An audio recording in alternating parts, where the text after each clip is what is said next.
বৃষ্টি আমি গেলাম। স্যার স্যার, ম্যাডামের খাটের নিচে ম্যাডামের প্রেমিক আছে। মানে এই কি হয়েছে? এই কাজের মেয়েটা তোমাকে কি বলতেছে? আরে না, কিছু না। ওই যে এই মাসের স্যালারিটা পাবে তো, তাই বলতেছে স্যার এই মাসের স্যালারিটা যদি একটু দিতে পারতেন ভালো হতো। সমস্যা নেই, তুমি উপরে যাও। আচ্ছা ঠিক আছে। এই শোন, রান্না বান্না তাড়াতাড়ি কর, যা। এই কি বললি তুই? দেখি দেখি। স্যার, ম্যাডামের খাটের নিচে ম্যাডামের প্রেমিক আছে।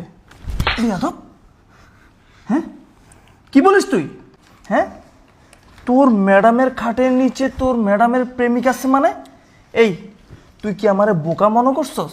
তুই আমার বাসায় থাকোস, আমার বাসায় খাস, আর আমার বাসায় কাজ করস, আর তোর ম্যাডামের নামে তুই এসব বলিস?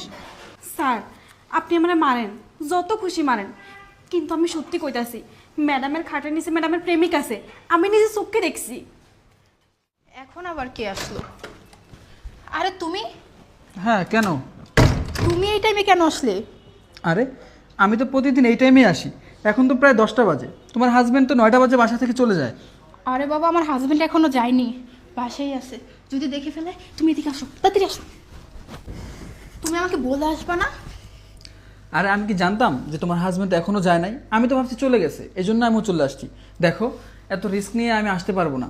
আজকে যদি উনি দেখে ফেলে তাহলে তো সমস্যা হয়ে যাবে। আমিও তো সেটাই ভাবতেছি। আর অন্যদিন তো তাড়াতাড়ি চলে যায়, আজকে কি মনে করে এত লেট করে যাচ্ছে কে জানে। এখন তো আমার ভয় লাগতেছে, যদি চলে আসে তখন কি হবে? আর তুমি এটাকে কিভাবে সহ্য করতেছো? হ্যাঁ, তোমাকে যে এতদিন ধরে বলতেছি ওকে ডিভোর্স দিয়ে দাও, সেটাও দিচ্ছ না। ডিভোর্স কি মুখের কথা যে বললাম আর দিয়ে দিলাম? সময়েরও তো ব্যাপার আছে। দেখো, আমি এভাবে আর দেখা করতে পারবো না। তুমি ওকে তাড়াতাড়ি ডিভোর্স দিয়ে আমাকে বিয়ে করো। শোনো, ডিভোর্স না, ওকে একদম মেরে ফেলবো। কারণ ডিভোর্স দিয়ে আমরা কি করব বলো? আমাদের তো দরকার এই সয় সম্পত্তি। ওকে মেরে ফেলে এগুলো সব আমরা ভোগ করব। যাই হোক, এখন এত কথা বলা যাবে না।